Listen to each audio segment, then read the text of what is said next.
Gusta tener seguridad. A todos, ¿verdad? ¿Seguridad de qué tipo? Seguridad económica, de vivienda, de trabajo. Hoy cuando el mundo está hablando sobre todo de seguridad, lo habéis visto, ¿no? Parece que hay más inseguridad. Y aquí el apóstol Juan nos habla de seguridad, pero de otro tipo de seguridad. De la seguridad que nos da el amor de Dios. Dios es el único que puede dar seguridad absoluta al ser humano. Cuando Juan escribe esta carta, como hemos dicho, y ya estamos llegando al final, ya llegamos al final de esta carta que hemos estado viendo durante estos meses, hemos visto que él le hace hincapié en el desafío que es para los creyentes en Cristo Jesús de afrontar a las falsas doctrinas que se imponían en aquella época cuando Juan escribe esta carta en las iglesias. Pero también nos habla de reafirmar nuestra comunión con Dios y con los hermanos. Nos habla también de reafirmarnos en la fe en Jesucristo, en un Jesucristo que sí vino a este mundo como ser humano, como varón perfecto, y no como lo negaban esas doctrinas de los gnósticos en esta época en que Juan escribe esta carta, y que llevaban a muchos creyentes a apostatar de la fe, a abandonar la comunión con Dios y la comunión con la iglesia.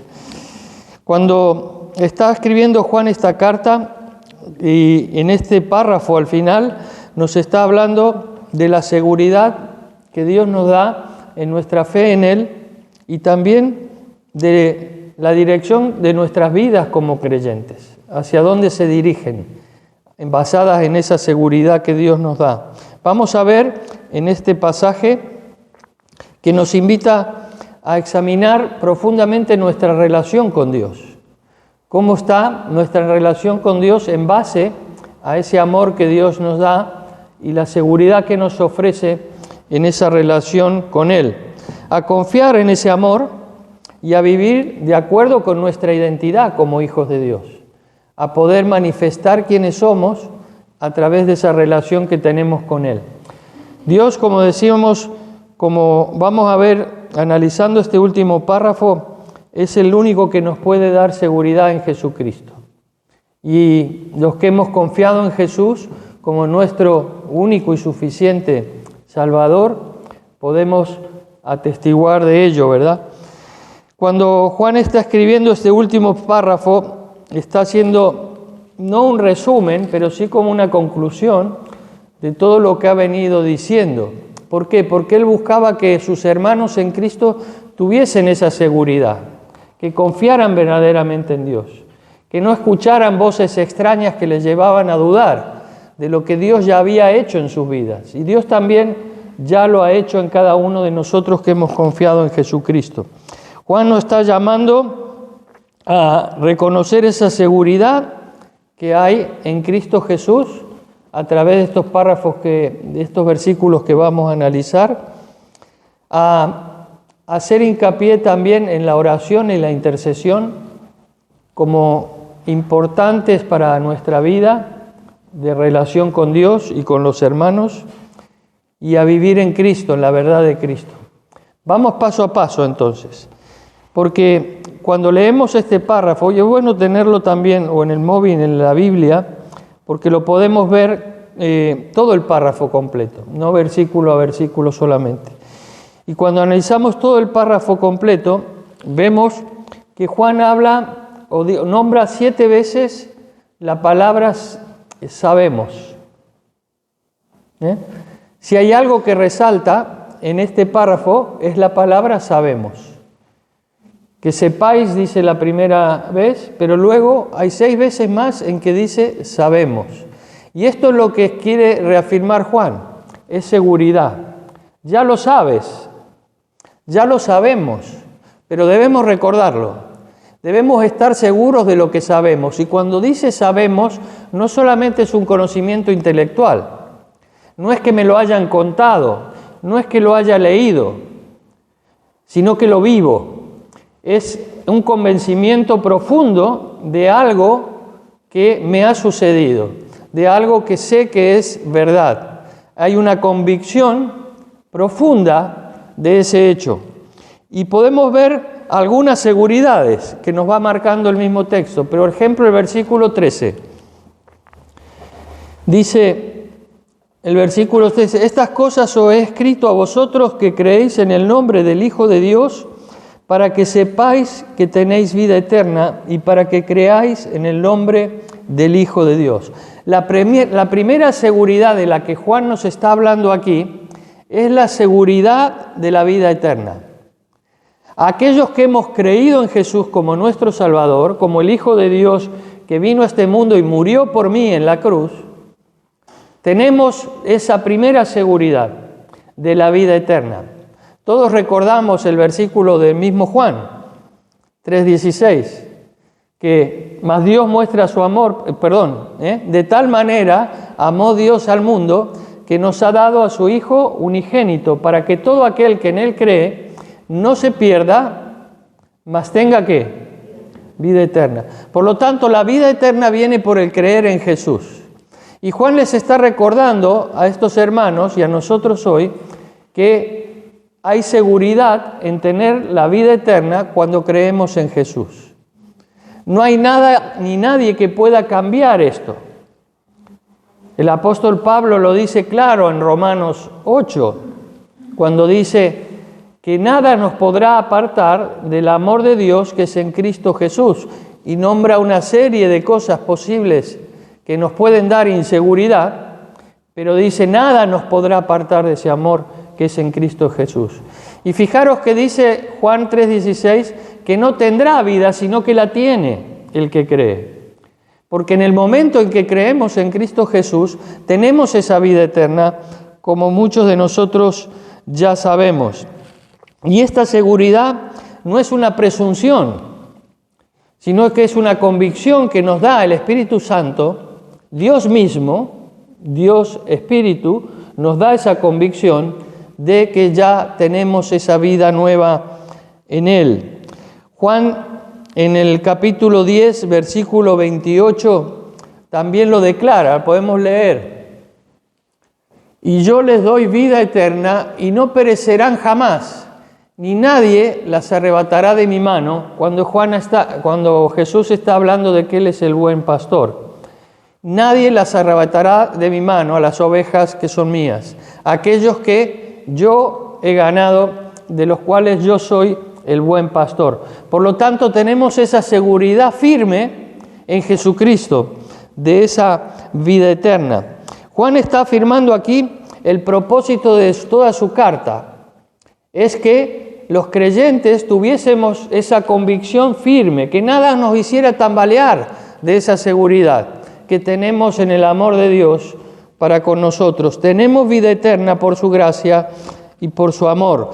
Nos muestra esa confianza en nuestra salvación a través de la fe en Jesucristo. Si has creído en Jesús, si confías en Él como tu Salvador personal, si crees que verdaderamente Jesucristo, siendo Dios, se hizo hombre y le aceptas en su vida, tienes vida eterna. Y eso nada ni nadie lo puede cambiar. En Juan 20:31 también se nos dice acerca de esto. Dice, pero estas se han escrito para que creáis que Jesús es el Cristo, el Hijo de Dios, y para que creyendo, ¿qué? Tengáis vida eterna. Nuevamente Jesús lo está diciendo. Lo está diciendo Juan a través de lo que Jesús ya había expresado anteriormente. Que todo esto sea escrito ¿para qué? Para que realmente como personas podamos creer en Jesucristo y al creer en Él tengamos vida eterna. Si aún no lo has hecho, no lo dejes pasar. Hoy es el día de salvación, dice la Biblia. Hoy es el día para poder confiar en Jesús como Salvador personal y poder dar tu vida a Él y tener esa vida nueva en Cristo Jesús. Juan nos está diciendo aquí que el Evangelio fue escrito para que creamos en Jesús y a través de ese creer en Jesús podamos tener vida eterna con total seguridad. está resaltando la seguridad que tenemos cada uno de los que hemos creído en Él, en tener absolutamente esa vida eterna. No es una vida que es solamente para el futuro, sino que comienza en el momento en que creemos. En ese momento tenemos una vida eterna. Y vida eterna significa vida con Dios por toda la eternidad. Por toda la eternidad, desde el momento en que creemos en Él. Pero hay otra seguridad de la que nos habla Juan aquí. Miremos versículos 14 al 17. Dice así: y esta es la confianza que tenemos en Él, que si pedimos alguna cosa conforme a su voluntad, Él nos oye. Y sabemos que Él nos oye en cualquiera cosa que pidamos. Sabemos que tenemos las peticiones que le hayamos hecho. Si alguno viere a su hermano cometer pecado que no sea de muerte, pedirá, y Dios le dará vida. Esto es para los que cometen pecado que no sea de muerte. Hay pecado de muerte por el cual yo no digo que se pida. Toda injusticia es pecado, pero hay pecado no de muerte. Juan nos está hablando de aquí de otra seguridad. ¿De qué sabemos? Nos está diciendo. Lo podemos leer. ¿Quién nos lo dice? Que tenemos las peticiones que le hayamos hecho. Qué importante. Por lo tanto, es la seguridad de la oración. ¿Habéis visto que mal se pasa cuando uno quiere hablar con alguien y el otro no le contesta? ¿Habéis tenido esa sensación? Queréis aclarar algo con una persona y estás intentando hablar, lo tienes de frente y el otro no te contesta. ¡Qué impotencia!, ¿no? Pues como hijos de Dios tenemos la seguridad de que Dios siempre nos contesta. Él nos contesta y nos da lo que pidamos si es según su voluntad. ¿Cómo pedimos según su voluntad? Cuando estamos siendo guiados por Dios a hacer la voluntad de Dios. Cuando le buscamos a hacer la voluntad de Dios. Cuando el Espíritu Santo nos lleva en nuestra oración, y os ha pasado seguramente, a pedir cosas que a lo mejor no teníais en vuestra mente al principio de orar, sino que el Señor las va poniendo en vuestra mente a medida que estáis orando. Y se os vienen no solamente cosas o necesidades materiales, sino también espirituales. Y no solamente nuestras, que estamos orando, sino se nos vienen peticiones por otros, que en ese momento el Espíritu Santo nos guía a pedir por esas personas. La confianza en la oración es un regalo poderoso. Debemos orar con confianza, con seguridad. La seguridad de que Dios nos oye, no solo nos oye, sino que nos contesta siempre para nuestro bien. En Santiago 1:5 se nos anima a esto, a pedir de esta manera. Dice: y si alguno de vosotros tiene falta de sabiduría, pídala a Dios, el cual da a todos abundantemente y sin reproche, y le será dada. Si nos falta sabiduría para algo, hay algo que no entendemos, hay una situación en nuestra vida que no tiene la luz suficiente para tomar las decisiones adecuadas, que sean según la voluntad de Dios, Dios nos dice: pídeme sabiduría, pídeme luz en esta situación, para que yo te muestre cuál es la mejor decisión que tienes que tomar.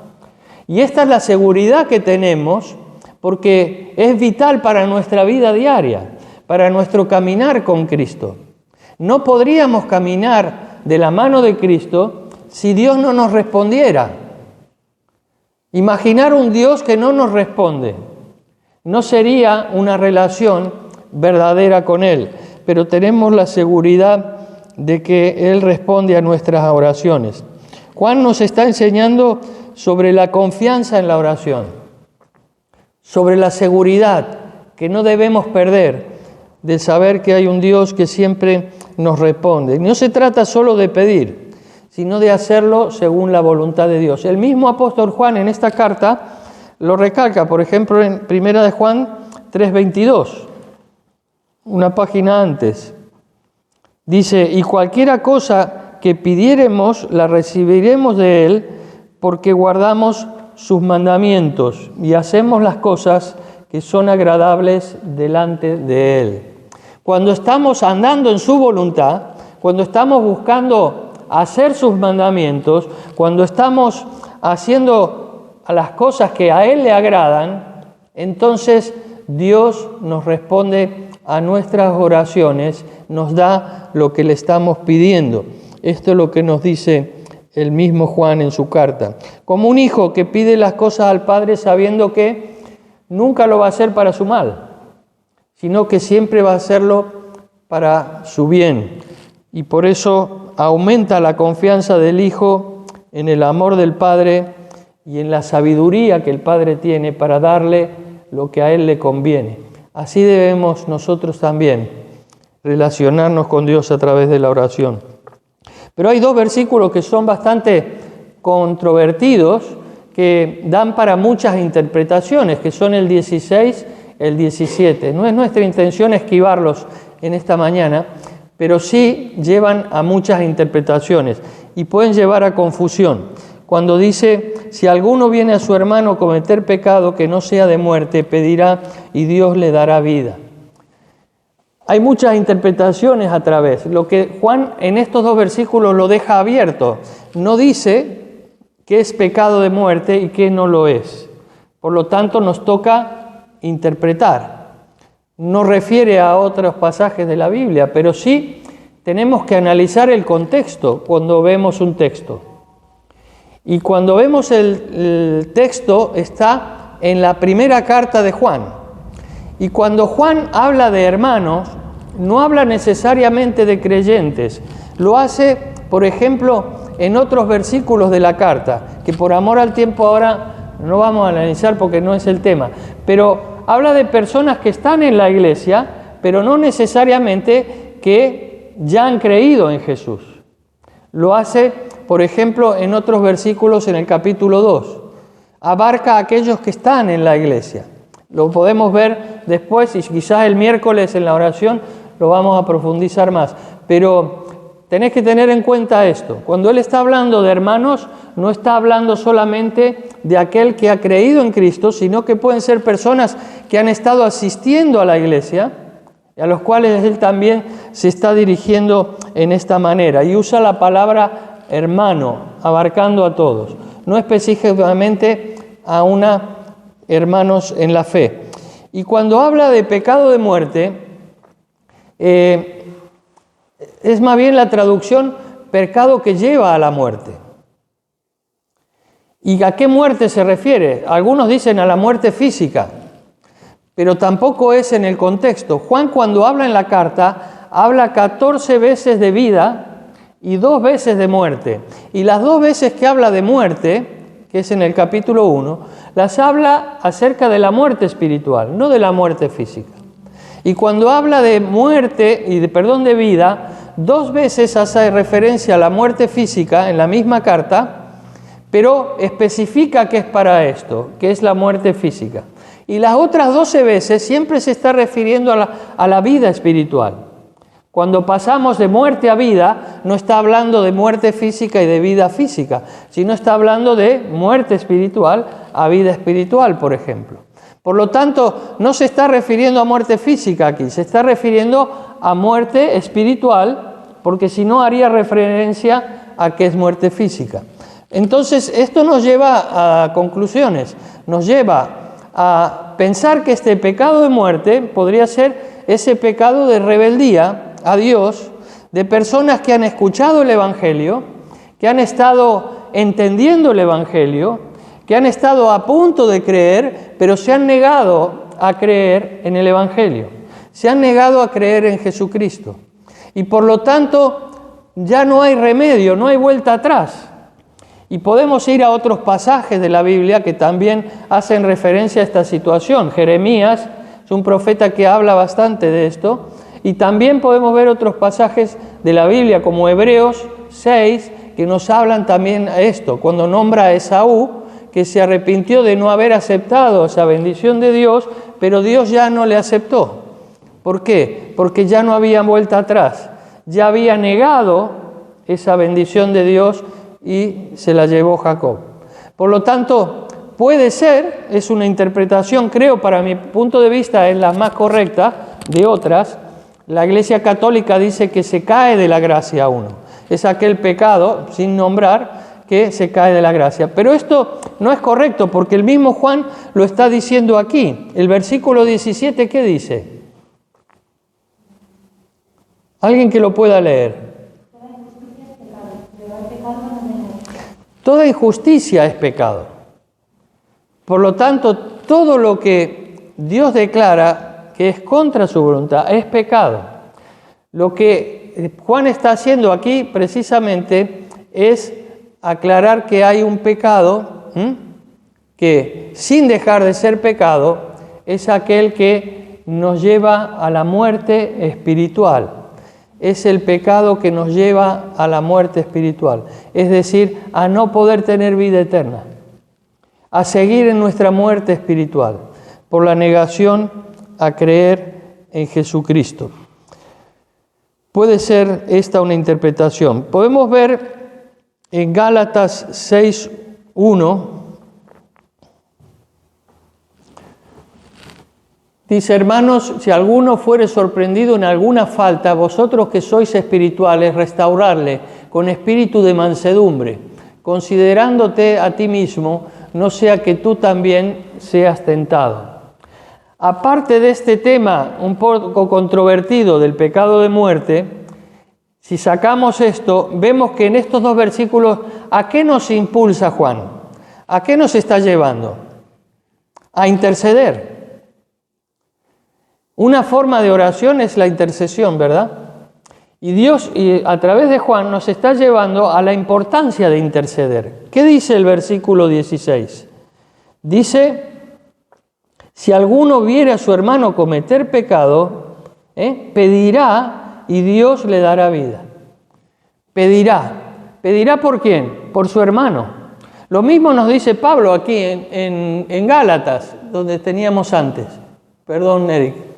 Hermanos, si alguno fuere sorprendido en alguna falta, vosotros que sois espirituales, restaurarle con espíritu de mansedumbre, considerándote a ti mismo, no sea que tú también seas tentado. Cuando vemos a un hermano en debilidad espiritual, nos dice Juan, lo que tenemos que hacer, lo que no tenemos que hacer es juzgarle, sino actuar con un espíritu de mansedumbre, intentarle restaurarle a la vida espiritual, animarle a la vida espiritual, no solamente orando con él, sino actuando, como dice aquí Pablo, con mansedumbre, no juzgando, porque nosotros también podemos caer en una situación semejante.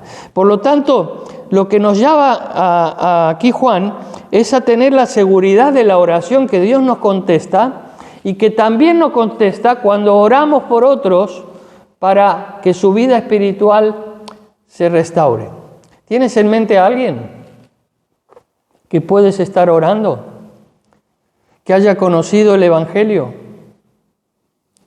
que haya estado o escuchado el Evangelio, o incluso que haya aceptado el Evangelio en su vida, pero que está pasando por un momento difícil en su relación con Dios? No dejes de orar. No dejes de orar, porque Dios contesta. Debemos tener seguridad en que Dios contesta nuestras oraciones, aun cuando pedimos por otros que no están en buena situación espiritual, como podemos estarnos nosotros. Santiago 5:16 también nos habla y nos dice: confesaos vuestras ofensas unos a otros y orad unos por otros para que seáis sanados. La oración eficaz del justo, ¿qué? Puede mucho, puede mucho. Amén. Debemos orar, no solamente por nuestras necesidades, sino seguir haciéndolo los unos por los otros, como nos insta aquí Juan. Por lo tanto, se nos llama a ser conscientes de orar activamente por aquellos que están luchando y no perdernos en juzgar, sino en buscar la restauración los unos por los otros. En tercer lugar, vemos una tercera seguridad. la seguridad de la protección de Dios. Versículo 18. ¿Quién lo lee?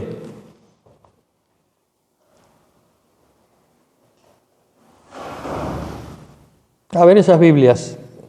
Sabemos que todo aquel que ha nacido de Dios no practica el pecado, pues aquel que fue engendrado por Dios le guarda y el maligno no le toca. Y el maligno no le toca. La seguridad de la protección de Dios.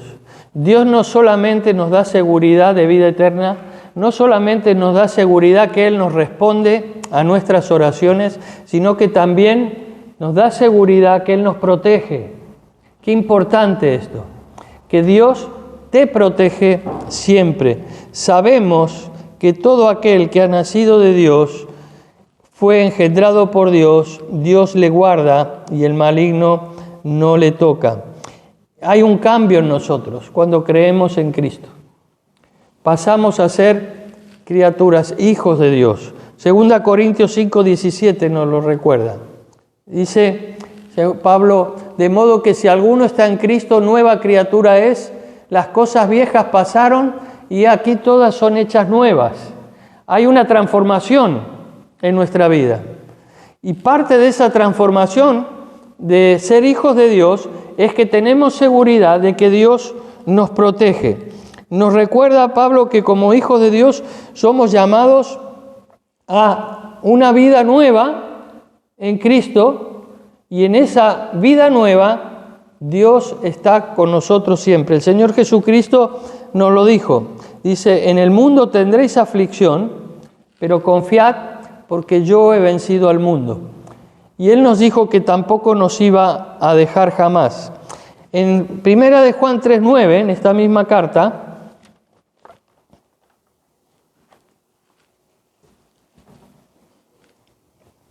dice, todo aquel que es nacido de Dios no practica el pecado, porque la simiente de Dios permanece en él.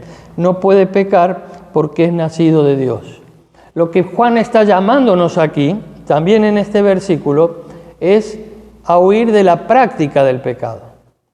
Todos podemos caer en la tentación, no debemos, pero podemos caer en la tentación, pero no estar dispuestos en nuestro corazón y en nuestra mente a practicar el pecado, deliberadamente. Esto es lo que nos dice Juan aquí. Por eso dice que no practica el pecado, pues aquel que fue engendrado por Dios, Dios le guarda. Estamos llamados a huir de la práctica del pecado, porque hemos sido transformados por Cristo y nuestra seguridad está en Dios que nos protege. Por lo tanto, estos versículos nos llaman a reflexionar en qué clase de vida estoy llevando, habiendo sido ya transformado como hijo o hija de Dios. ¿Qué clase de vida estoy llevando? Porque los hábitos van deformando nuestra relación con Dios, van deformando nuestro carácter, van deformando nuestra manera de mirar la vida y van deformando también nuestra manera de relacionarnos con Él.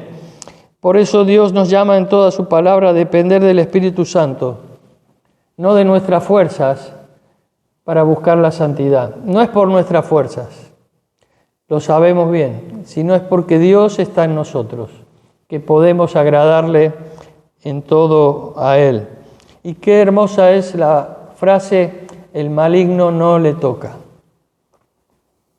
El maligno quiere tocar tu vida y a veces lo intenta, ¿verdad? Cuando decimos, estoy siendo acechado por el león rugiente que quiere devorarme. ¿Cuántas situaciones podemos pasar? Pero Dios tiene un límite para él. No puede tocar la vida de los hijos de Dios. ¿Por qué? Porque Dios nos ha puesto en Cristo Jesús. Y Cristo Jesús le ha vencido en la cruz.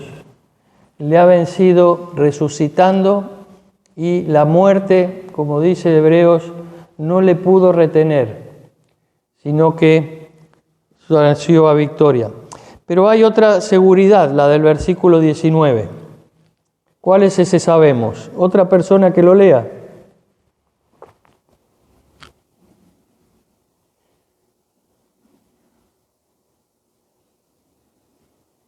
De a uno, ¿eh?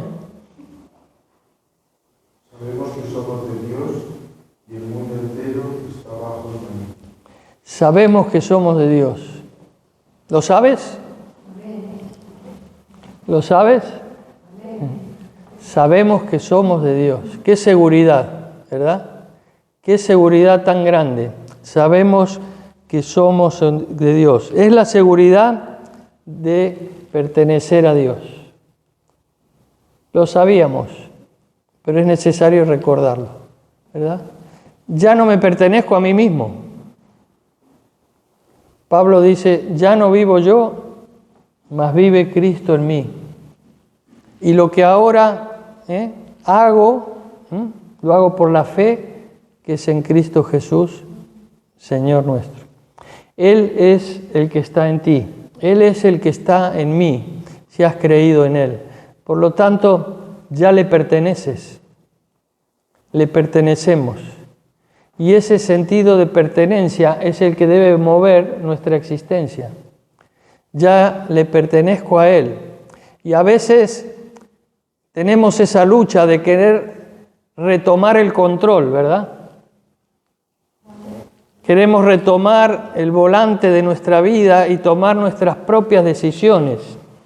Y cuando lo hacemos nos damos cuenta cómo nos equivocamos, cómo tropezamos. Y tenemos que decirle, Señor, otra vez, toma tú el control, porque yo me equivoco a cada paso que doy. ¿Por qué? Porque le pertenecemos a Él.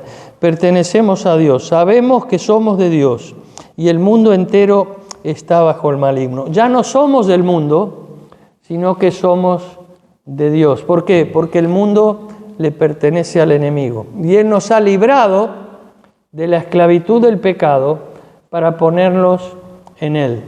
Como dice el mismo Señor en Juan 17:14, nos recuerda estas palabras. Fijaros que dice, yo les he dado tu palabra y el mundo los aborreció, porque no son del mundo, como tampoco yo soy del mundo. El 15, no ruego que los quites del mundo, sino que los guardes del mal. El 16, no son del mundo, como tampoco yo soy del mundo. Lo dice 2 veces claramente Jesús, cuando ora al Padre diciendo, yo no soy del mundo, pero ellos tampoco son del mundo porque tú me los has dado. Y por lo tanto nadie los puede tocar, nadie los puede quitarle lo que yo les he dado. Hoy en día podríamos ver un mundo con problemas y caos, ¿verdad? Un mundo con inseguridades. El mundo no nos da seguridad, todo lo contrario. ¿Quién puede encontrar seguridad en el mundo? No tenemos seguridad, se dice, ni de nuestras pensiones. No tenemos seguridad tampoco de que al salir de aquí pueda sucedernos algo. No encontramos seguridad en nosotros, sino en Cristo Jesús, que está en nosotros. Es la única seguridad que tenemos, la seguridad de pertenecer a Dios. Cuando Juan está haciendo este recordatorio, es un recordatorio crucial. ¿Por qué? Porque nos llama a reforzar nuestra identidad en Dios. Yo no pertenezco al mundo, le pertenezco a Él. Y eso cambia toda la perspectiva de nuestra manera de vivir, de nuestra manera de desarrollar nuestra vida. Especialmente en un tiempo donde vemos que el relativismo está actuando constantemente y acechándonos. Todo es relativo. Nada es absoluto para la sociedad de hoy. Pero nosotros sí tenemos absolutos en nuestra vida por ser hijos de Dios. Tenemos seguridades, tenemos convicciones, tenemos absolutos porque es Dios que nos lo da, no nosotros por nosotros mismos. Por eso Pablo en Romanos 12:2 nos recuerda esto precisamente. ¿No acordáis? Dice que no nos conformemos a este mundo, a este siglo, sino que nos transformemos a esa voluntad de Dios que es agradable y perfecta. Y por último, la seguridad que nos da en el versículo 20. Dice, pero sabemos que el Hijo de Dios ha venido y nos ha dado entendimiento para conocer al que es verdadero, y estamos en el verdadero y en su Hijo Jesucristo. Este es el verdadero Dios y la vida eterna. Nos da la seguridad del conocimiento en Cristo Jesús, de saber la verdad. Juan 14:6, Jesús dijo, yo soy el camino, ¿qué más? La verdad y la vida. Nadie viene al Padre sino por mí. Él es la verdad. Y nos asegura a nosotros conocer la verdad por haber creído en Él. Por haber creído en Cristo, podemos conocer la verdad. Tenemos acceso a ese conocimiento. Algo que el mundo constantemente está buscando. Acceder a las verdades del universo, de la vida, de la genética, etcétera, a través de la ciencia, que todo es muy loable, pero hay una verdad que es absoluta, que es la verdad de Dios, que es la que Dios nos da a través de la vida eterna, de quiénes somos en Él y de qué Él hace en nosotros. En Juan 1, 17, 18 nos dice también Juan, el mismo apóstol, esto, pues la ley por medio de Moisés fue dada, pero la gracia y la verdad vinieron por medio de Jesucristo. A Dios nadie le vio jamás. El unigénito Hijo que está en el seno del Padre, Él le ha dado a conocer. Jesucristo nos ha dado a conocer la verdad. Jesucristo para esto vino al mundo, para manifestar la verdad de Dios. Y al conocer a Cristo, al creer en Cristo, también nosotros tenemos acceso a esa verdad. Y Juan termina con un versículo de advertencia y dice, hijitos, guardaos de los ídolos. Amén. Así termina su carta. Hijitos, guardaos de los ídolos. Amén. Y parece que no tiene nada que ver con lo que ha venido diciendo, ¿verdad? ¿A qué cuento viene ahora Juan a decirnos esto? Y nos está diciendo algo muy claro y que sí tiene que ver. Nos dice hijitos a nosotros con cariño y nos dice guardaos de los falsos dioses. ¿Qué es un ídolo? Es un dios falso. ¿Pueden acaso los dioses falsos dar seguridad? No.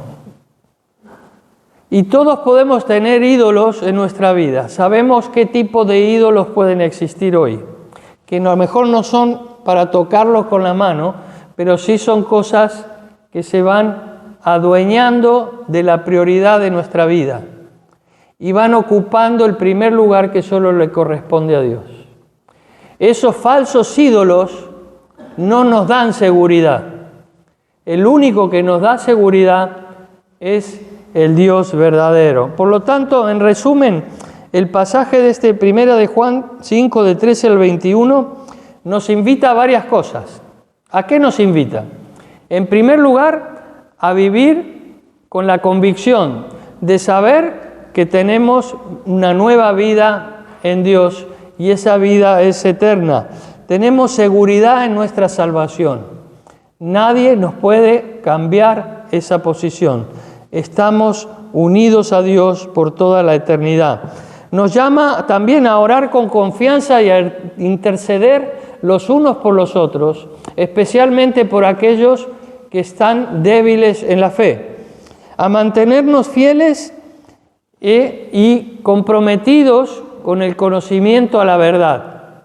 Y también a alejarnos del pecado, de la práctica del pecado, de los falsos dioses que lo único que intentan es desviarnos y debilitarnos en nuestra relación con Dios.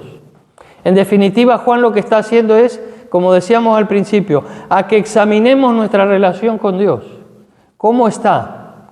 Y si no está acorde a lo que Dios quiere, reconozcamos todo lo que Dios nos da ya como seguro, para que nuestra relación con Dios se base en lo que Dios hace en nuestra vida.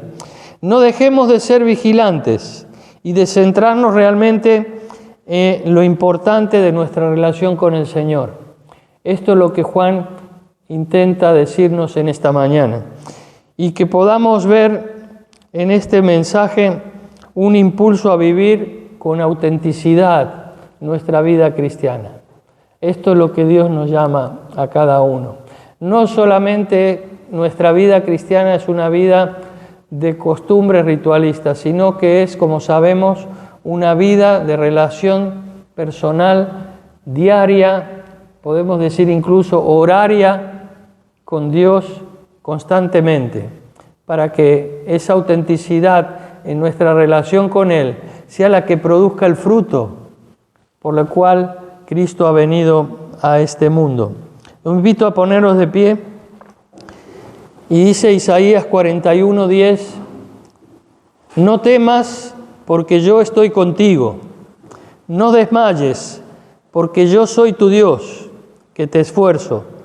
Siempre te ayudaré, siempre te sustentaré con la diestra de mi justicia. Esta es la seguridad del amor de Dios en cada una de nuestras vidas.